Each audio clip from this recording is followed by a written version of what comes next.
Hey everyone, I don't think you can hear me, it's pretty loud. Today's project is inside a walk-in cooler. And here's what we got. So of course the condenser is on this side. And as you can see, it's a little dark in here. But it's a walk-in cooler.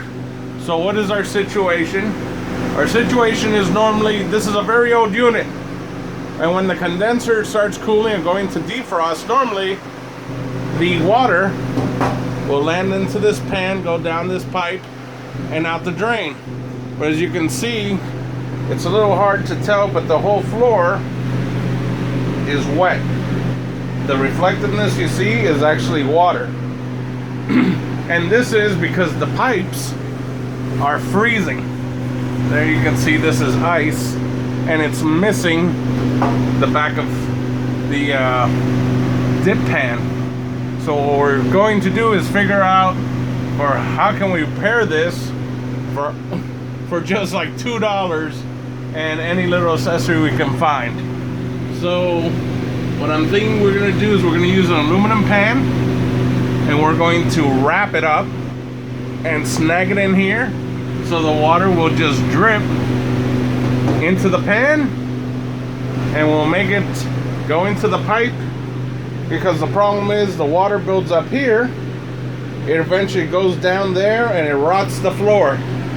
And to remove one of these to fix the floor, you're looking at about $6,000. So I got an aluminum lid. This is my what I chose to use. As you can see, I've made a lip out of it. Bend it. Of course, in the other end, we've bended so it can capture the water. And the idea would be, let's flip this sucker around. The idea would be is we're gonna put it against the wall in an angle, so everything that drips will go into this pan here. So let's pause the video. Let me see if I can shape it a certain way and stop the water from dripping onto the floor, making it all slippery and stuff.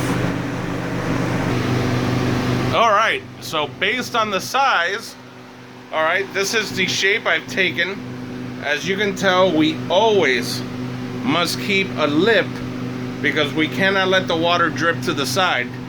So if you look at the edges, what I've done is you bent them inward so you can turn the thing in an angle. And that way, you gotta imagine the water is gonna drip down the edge. Now, the unit, there's the lip. All right, that lip, we're gonna clamp it into the back of the dip pan, and this back piece here is gonna lean against the wall. So what we're gonna have is something that looks like this, where the water will drip, it will be captured by the lips, and even here we got to keep a little tunnel so then it just falls down the pan. And you know, we straighten it the best we can, and that should work. That should solve our water problem. Let's see if it works. All right, the unit has now been installed. It's actually a little hard to tell because it's in an angle, but it's actually in a good shape. Let's see. It's against the wall, it's not vibrating. And it'll drip in there into the dip pan, down the pipe, out, and let's come back tomorrow and see if there's still water on the floor. And you bring a little extra light. Let's see. There you go.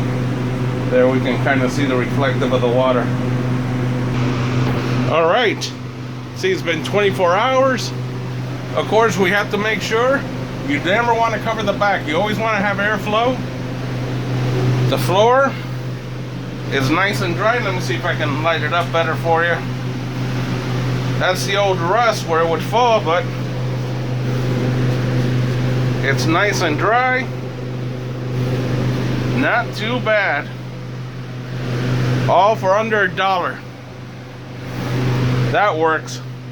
But of course, always check with a professional. Now the issue is when it drips down.